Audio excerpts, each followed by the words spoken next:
I never thought I'd be the kind of person telling a story like this. And honestly, if someone had told me the same story a year ago, I would have smiled politely and changed the subject.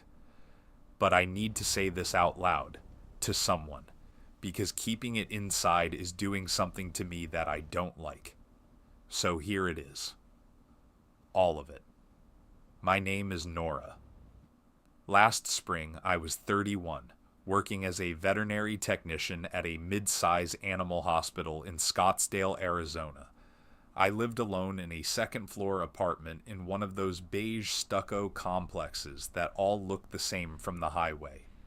2 bedrooms, one I slept in, one I used for storage.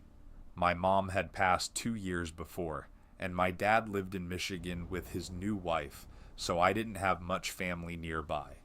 I had co-workers I liked, a few friends I saw on weekends, a routine that worked.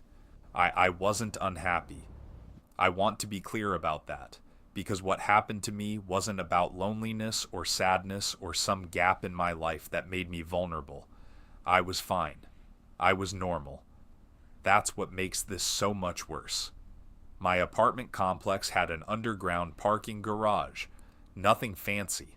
1 level below ground, fluorescent lights that buzzed too loud, assigned spots with faded yellow numbers. I parked in spot 47, near the back wall, close to a utility door that I'd never seen anyone open. The garage always smelled like oil and warm concrete. I passed through it twice a day, morning and evening, and I never thought about it beyond that. It was a Tuesday in March when I found the journal. I was running late for my shift. I'd dropped my keys next to my car, and when I bent down to pick them up, I saw something wedged between the front tire of my car and the low concrete curb. A notebook, not a fancy one. It was a standard composition book, black and white marbled cover, the kind you'd buy in a pack of 3 at any drugstore. It was a little dirty but not damaged. No water stains. It looked like someone had placed it there recently. I almost left it, but I picked it up, figuring someone in the complex had dropped it and I'd toss it on the lost and found shelf by the mailboxes. I flipped it open in my car while the engine warmed up. The first entry was dated almost 4 months earlier, November 19th. It read, "She came home at 6:47 tonight. Gray scrubs, hair pulled back. She stayed in the car for almost 2 minutes before getting out. She looked tired. She carried a plastic bag from Fry's grocery. She didn't look around." I stopped reading. My skin went cold, and I don't mean that as a figure of speech. My arms prickled and the back of my neck tightened like someone had pressed a cold finger there. That was me. I wear gray scrubs to work. I shop at Fry's. I sit in my car after long shifts, because sometimes I just need a minute before going upstairs. Whoever wrote this had been watching me in November and had written down what they saw. I flipped ahead. November 22nd. She had someone with her tonight. A woman, shorter, dark hair. They were laughing when they got out of the car. She parked slightly crooked. They went upstairs together and I could hear the door close from where I was standing. That was my friend Lisa. She'd come over for dinner that week. I remembered the night because we'd been laughing about something that happened at her job, and I'd parked badly because I was distracted.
They had been in my apartment. That realization didn't come with panic. It came with a horrible, slow clarity. I stood in my bathroom and opened every cabinet, every drawer. Nothing was missing. Nothing was moved, as far as I could tell. But someone had been in this room, had looked at my things, had noted what lotion I used, and had gone out and bought the same one and left it for me like a gift. I called Pruitt. I called Marcus. I called a locksmith. I had every lock in my apartment changed that afternoon. The locksmith found no signs of forced entry on any door or window. Pruitt sent a tech to check for prints in the bathroom. They found nothing usable. Marcus asked me the question I'd been avoiding. Nora, do you think it's someone in the building? I didn't want to think about that. My building had 42 units. I knew maybe a dozen neighbors by sight, a few by name. Dale, the building manager, Mrs. Kwan on the third floor who gave me oranges sometimes, the couple with the baby in the unit below mine. The idea that one of these people, someone I might pass in the hallway, someone who might smile and hold the elevator, could be the person writing those notebooks, made the walls of my apartment feel like they were breathing. I started paying attention to everyone, every neighbor who glanced at me, every car that was parked when I left and still there when I returned. I caught myself studying people's handwriting on the package shelf in the mailroom, comparing letter shapes to the journals. I was becoming the thing that had been done to me. I was watching everyone because someone was watching me.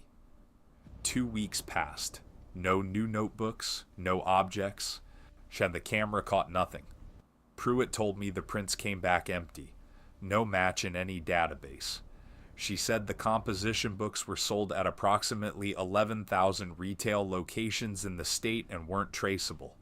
She didn't say the case was cold, but I could hear it in her voice. I started to relax, just barely, just enough to sleep without checking the locks twice. And then I found the third notebook. It wasn't in the garage. It was inside my apartment, on my kitchen counter, next to the coffee maker. The new locks hadn't mattered. There was no sign of break-in. My windows were closed and latched. My front door deadbolt was engaged when I came home. But there it was, centered neatly on the counter the way the second one had been centered on my hood. I didn't open it right away. I stood in my kitchen for a long time, looking at it, and I felt something I hadn't expected. Not just fear, recognition. This person had been in my home again, after the lock change, after the camera, after the police, and they had placed the notebook in the most intimate, most routine spot in my morning life. The place where I stand every day, half awake, waiting for coffee. They knew this. They knew where I'd be standing when I found it. They had choreographed this moment. I opened it. The entries in the third notebook were different from the first two. The first journals were observational, clinical. This one was reflective. The writer was no longer just describing what I did. They were describing what it felt like to watch me. She changed the locks on Thursday. I understand why. I would do the same. But she needs to understand that locks are for strangers. And I am not a stranger. I have studied every movement she makes in the space she calls home. I know which floorboards she avoids because they creak. I know she sleeps on the left side of the bed even though she lives alone.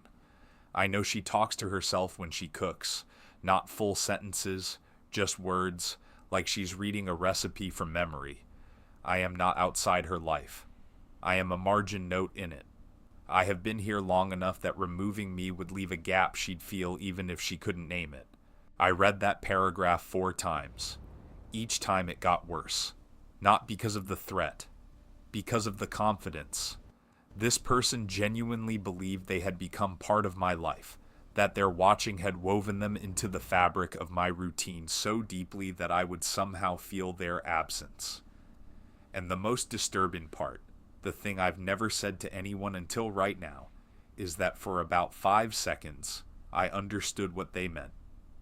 Not agreed with. Understood. Because I had been aware of a presence for months, I had adjusted to it. My hypervigilance, my scanning, my changed routes, my new habits, all of it was shaped around this person. They had become the gravity that bent my orbit. And I hated that. I hated it with everything I had. I took the third journal to Pruitt. I told her about the locks. I told her this person had access to my apartment through a method that left no trace. She escalated the case. A forensic team swept my unit. They found nothing. No hidden cameras, no tampered locks, no entry through vents or ceiling panels. One of the techs mentioned that the building's maintenance access corridors ran behind some of the units and connected to the garage utility room. Pruitt asked Dale for blueprints. It took Dale 4 days to find them. The blueprints showed something I hadn't known.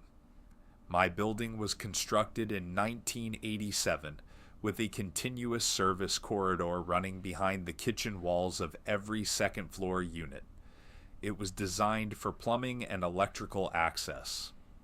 The corridor connected to the utility room in the garage, the one with the deadbolt that locked from the inside.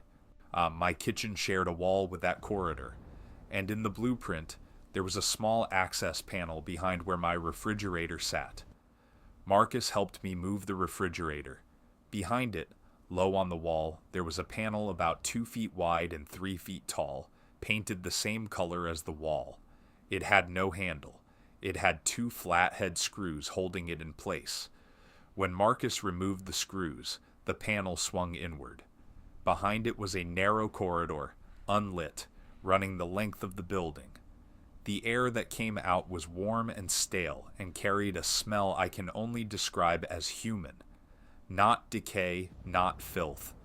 Just the accumulated scent of a person existing in a small space over a long period of time. Like opening a closet someone had been sleeping in. We didn't go in. Marcus called Pruitt. She came with 2 officers. They entered the corridor with flashlights. They found a space directly behind my kitchen wall that had been turned into something between a nest and a workstation, a sleeping bag, a plastic bin with food wrappers, a battery-operated booklight, and notebooks, not 3, 17. 17 composition books in a neat stack, all filled with the same handwriting. The 3 I'd found were volumes that the writer had deliberately placed for me to discover. The other 14 had never been meant for me to see. They went back almost 2 years. 2 years. This person had been living in the walls of my building, in a corridor that nobody used or checked, and had been documenting my life for 2 years before choosing to let me know. Pruitt told me later that the corridor had access points behind 6 second-floor units, but the other 5 panels had been sealed with construction adhesive at some point during a renovation. Only mine was still accessible.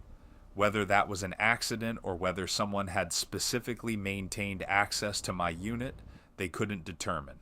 They never found the person. The corridor had no cameras. The garage utility door, when they forced it open from the corridor side, led to the back of the parking garage near my original spot. The deadbolt could be operated from either side with a flathead screwdriver.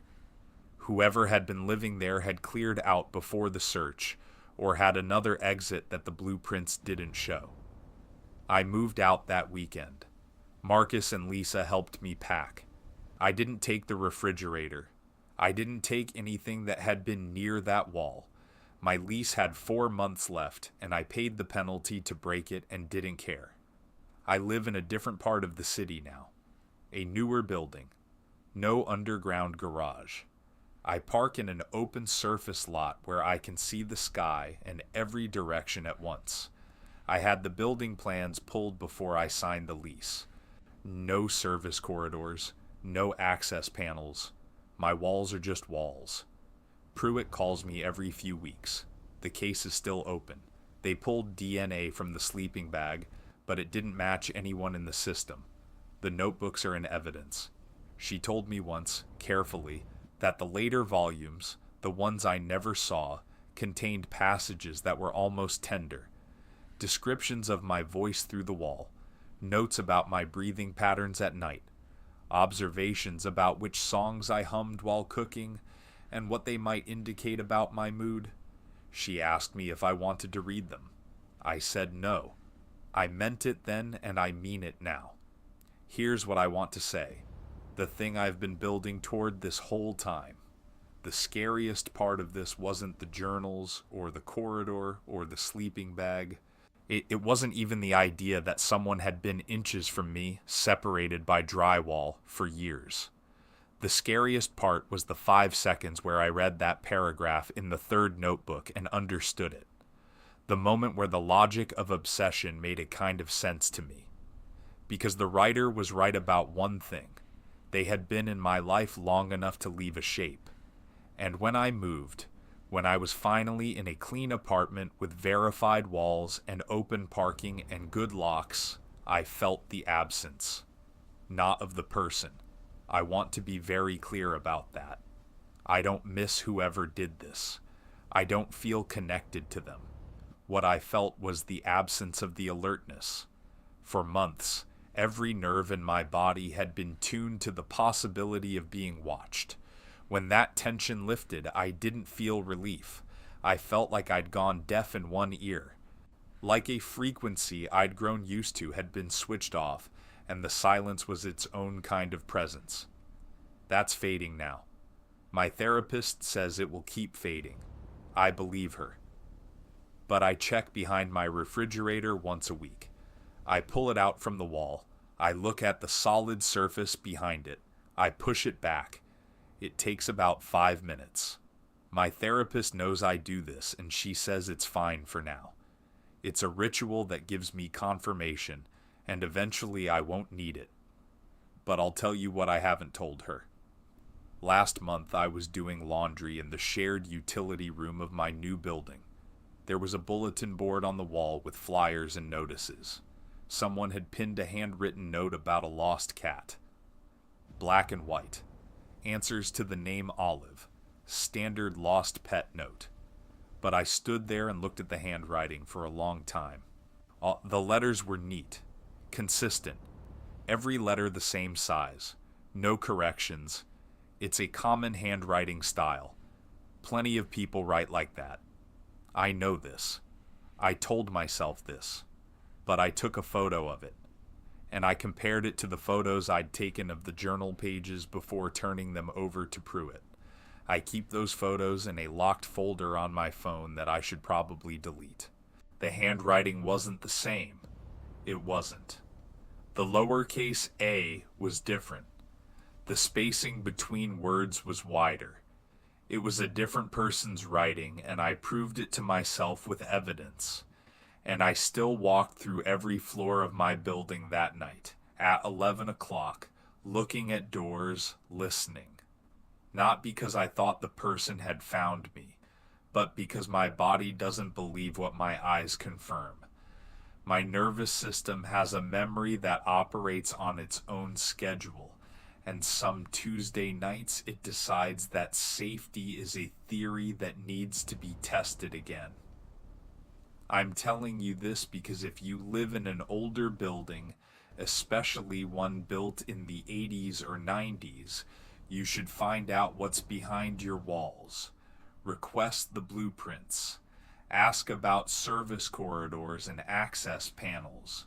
Check behind your large appliances. Not because what happened to me is likely to happen to you. It almost certainly won't. But because I didn't know. For 2 years I did not know. And in all that time, in all those mornings standing at my coffee maker, in all those nights sleeping in my bed, I thought I was alone. I was wrong. And the worst part isn't that someone was there. The worst part is that I'm still not sure they've stopped. Remember, some places don't want you to leave. Thanks for watching the video.